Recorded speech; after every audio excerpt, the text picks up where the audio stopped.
నమస్తే. శ్రీ గురుభ్యో నమః. శ్రీమాత్రే నమః. ఆదిత్యాయ చ సోమాయ మంగళాయ బుధాయ గురు శుక్ర శనిభ్యే రాహవే కేతవే నమః.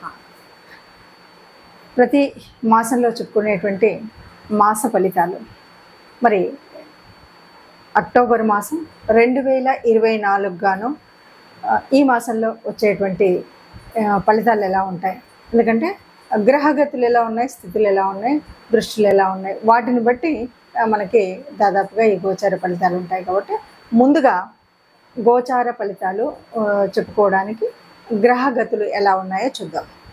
మనకి ఇక్కడ చూస్తే కనుక రాహుకేతువులు ముందు నుండి ఉన్నట్టుగానే ఇక్కడ మీనంలోనూ రాహు, అలాగే కన్యలో కేతువు, ఇది కొంతకాలం వరకు అలాగే కొనసాగుతుంది.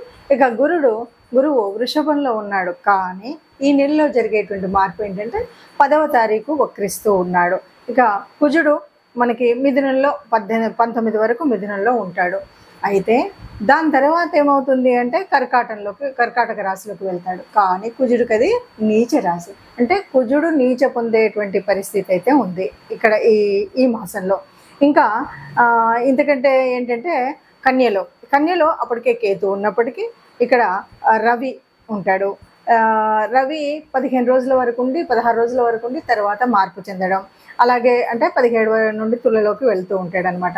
అలాగే బుధుడు కూడా ఆల్మోస్ట్ అంతే, 13 వరకు ఉండి మారడం, ఇక 12 వరకు ఉండి 13లోకి మారుతాడు అనమాట. ఇలా మార్పు ఉన్నప్పటికీ ఇక శుక్రుడు, తులలో ఉన్నటువంటి శుక్రుడు 11వ తారీఖు వృశ్చికంలోకి మారడం అనేటువంటిది గ్రహాల్లో మార్పు. ఇక శని ఎలాగూ వక్రించి కుంభంలో ఉన్నాడు, అది మనకు తెలిసినటువంటిదే. ఈ రాహుకేతువులు కొంతకాలంగా మీన కన్యల్లో ఉంటున్నటువంటి విషయం. మరి ఇలా ఉన్నటువంటి గ్రహస్థితులలో మరి ఈ రాశులకి అంటే 12 రాశుల వారికి ఎలా ఉంటుంది అంటూ మనం 12 రాశులు ఒక్కొక్క రాశిని ప్రకారంగా చెప్పుకుందాం. మనం ప్రతి మాసంలో చెప్పుకునేటువంటి మాస ఫలితాలు ఎందుకు చెప్పుకోవాలి అంటే, ఇది జనరల్గా జన్మజాతకంలో ఉన్నటువంటి జాతకాలు మనకు ఉన్నాయి కదా అన్నప్పటికీ కూడా ఏ నెలకా నెల ఎందుకు చెప్తామంటే, ఉన్నటువంటి గ్రహాలు అంటే గోచార రీత్యా మారుతున్నటువంటి గ్రహాల మూలంగా ఒక్కొక్క గ్రహం వారి యొక్క యుతి కానీ దృష్టి కానీ లేకపోతే వీటి యొక్క వక్రగతి కానీ ఇవన్నీ పరిస్థితులు మారుతూ ఉంటాయి కదా. ఇలా మారినప్పుడు ఒక్కొక్క గ్రహం ఇచ్చేటువంటి అంటే నీచ పొందడము, ఉచ్చలోకి రావడం, ఇలా స్వక్షేత్రంలోకి రావడం, వీటి వల్ల ఏ రాశులు ఉన్నారో వాళ్ళకి కొన్ని మార్పులు చేర్పులు అయితే జరుగుతాయి. అంటే గ్రహాలు ఎప్పుడు ఒక చోటు ఉండవు కదా. ఈ మారుతున్నటువంటి గ్రహాల మూలంగా మారేటువంటి మార్పులకు అనుగుణంగా మనం ఏం చేసుకోవచ్చు, ఎందుకంటే ఇలా చూసినంతలో మరి లాభం ఏంటి, మనం జన్మజాతకం మొత్తం రాయించుకున్నావు కదా, ఇలా ఉంది కదా అంటే ఉన్నప్పటికీ కూడా కొంత మార్పు ఉంటుంది. ఏంటంటే దీనివల్ల ఇలా వస్తుంది కాబట్టి ఈ గురుగ్రహం వక్రీకరణ చెందుతుంది కాబట్టి మనం ఈ రకమైనటువంటి పూజ చేద్దాం గురుగ్రహానికి. లేదు రవి నీచపడుతున్నాడు కాబట్టి రవికి నమస్కరిద్దాం, కుజుడు మరి నీచలోకి వెళ్తున్నాడు కాబట్టి ఇలా చేద్దాం అనేటువంటిది ముందు జాగ్రత్త కోసమే ఈ జ్యోతిషం ఉపయోగపడుతుంది. అందుకని గోచార రీత్యా మనం ఫలితాలు ప్రతి వారం చెప్పుకోవాలా, ప్రతి పక్షం చెప్పుకోవాలంటే చెప్పుకుంటే మనకు ఒక రకమైన ముందుగా మనకు మార్గదర్శనం చేసినట్టుగా ఉంటుంది కాబట్టి అలా చెప్పుకుంటాం. అలా మనం ఈ మాసం ఫలితాలు కూడా చెప్పుకుందాం. చివరి రాశి మీనరాశి వారికి ఎలా ఉంటుంది అంటే, ఈ మాసంలో మీరు ఏదైనా సరే షేర్స్ కానీ ఇంకేది కానీ ఇన్వెస్ట్మెంట్స్ చేయాలి అంటే అస్సలు చేయకుండా ఉంటే మంచిది. లేదు చేయాలి అనుకుంటే చాలా జాగ్రత్తలు తీసుకొని ఇన్వెస్టిగేషన్స్ ఇవి చేయాలి. ఇన్వెస్ట్మెంట్స్ ఎక్కువ ఎందుకు అంటే లగ్నంలో రాహు ఉన్నాడు. ఈ రాహు అనగానే మనకు ఊహాలోకలు, నేను ఇప్పుడు ఇది పెట్టేస్తే రేపు ఏదో వస్తే ఇంకెల్లుండి ఏదో చేస్తాను, ఎలా చేస్తాను, ఒక రోజులో లేకపోతే ఒక నెలలో నేను లక్షాధికారిని అవుతాను, లేకపోతే కోటీశ్వరుని అవుతాను, ఇది మన ఆలోచన విధానం ఉంటుంది. ఎందుకంటే రాహు మాయలో చేస్తాడు, వ్యాపించి ఉంటాడు, ఏదో లేని దాన్ని ఊహించుకునేలాగా చేస్తాడు. అందువల్ల ఈ మాసంలో ఉన్నటువంటి పరిస్థితి మిగతా గ్రహాల యొక్క ప్రభావం ఇలా ఉంది. రాహు ఎప్పటి నుండో అక్కడే ఉన్నా ఈ ఇమాజినేషన్కి మళ్ళీ ఈ గ్రహాల పరిస్థితి కూడా ఉంది కాబట్టి కొద్దిగా జాగ్రత్తగా ఉంటే బాగుంటుంది. బుధుడు కొంత లాభం, కానీ ఈ లాభం ఎలా ఇస్తాడు అంటే కొంత ఘర్షణ తర్వాతే ఇస్తాడు. అంటే కొంత ఏదో ఒక కొట్లాటో చికాకో చింతనో అదంతా కష్టపడిన తర్వాతే లాభం అయితే వస్తుంది, కానీ ఈ లాభానికి ముందు కొంత ఘర్షణ ఉంటుంది, చికాకు ఉంటుంది, ఇవన్నీ ఉంటాయి. కాబట్టి ఇవి ఉండడం, ఇక అనుకోని ఆర్థిక పరిస్థితిలో కొద్దిగా మెరుగైతే ఉంటుంది. అనుకోకుండా ఆలస్యడని మీకు ఎక్కడి నుండో పాత డబ్బులు ఏవో రావాలంటే వచ్చేస్తాయి, ఇలాంటివి అయితే ఉంటాయి. తర్వాత మీరు ఎవరైనా వివాహ విషయంలో సంబంధాలు చూసుకోవాలనుకుంటున్నారు, లేదు వ్యాపారంలో ఏదైనా ఉంది, లేదు ఇప్పటికే పెళ్ళైనటువంటి మన లైఫ్ పార్ట్నర్ ఉంది, ఈ విషయాల్లో కొద్దిగా జాగ్రత్తగా ఉండాలి. అంటే ఇప్పుడు వివాహ సంబంధాలు కుదుర్చుకునే వాళ్ళు ఏదో ఒక వ్యామోహంలోనో లేకపోతే ఏదో ఒక నలుగురు చెప్పిన మాటల వల్లనో కాకుండా బాగా ఆరా తీసి మనం సెలెక్ట్ చేసుకోవడం, అలాగే వ్యాపార సంబంధమైన పార్ట్నర్స్ని సెలెక్ట్ చేసుకునేటప్పుడు కూడా జాగ్రత్తగా చేసుకున్నట్టయితే కొద్దిగా ఇబ్బందులు పడేటువంటిది ఉంది. ఈ విషయంలో చాలా జాగ్రత్తగా ఉండాలి. విదేశీ యోగం ఉంది, కానీ ఇక్కడ కూడా మళ్ళీ మొదటి పాయింట్ స్ట్రెస్ తప్పదు. స్ట్రెస్ తోటే పనులు అవుతాయి, కొంత స్ట్రెస్ ఉంటుంది. ఆ విషయంలో మీరు జాగ్రత్త తీసుకొని చేయండి. ఇక కొత్త ఉద్యోగ విషయాల్లో కొత్త కొత్త అవకాశాలు వచ్చేటువంటి పరిస్థితి ఉంది. ఏది ఏమన్నా స్ట్రెస్లెస్గా మీరు మీ మనసును పెట్టుకునేటైతే మంచి విజయాలు సాధించేటువంటి వైపుగా వెళ్ళగలుగుతారు. ప్రస్తుతం మనం చూస్తున్నట్టుగా ఇప్పటి వరకు విన్నటువంటి గ్రహస్థితి మూలంగా ఒక్కొక్క రాశికి మనకు ఇలా చెప్పుకుంటూ వస్తున్నాం కదా.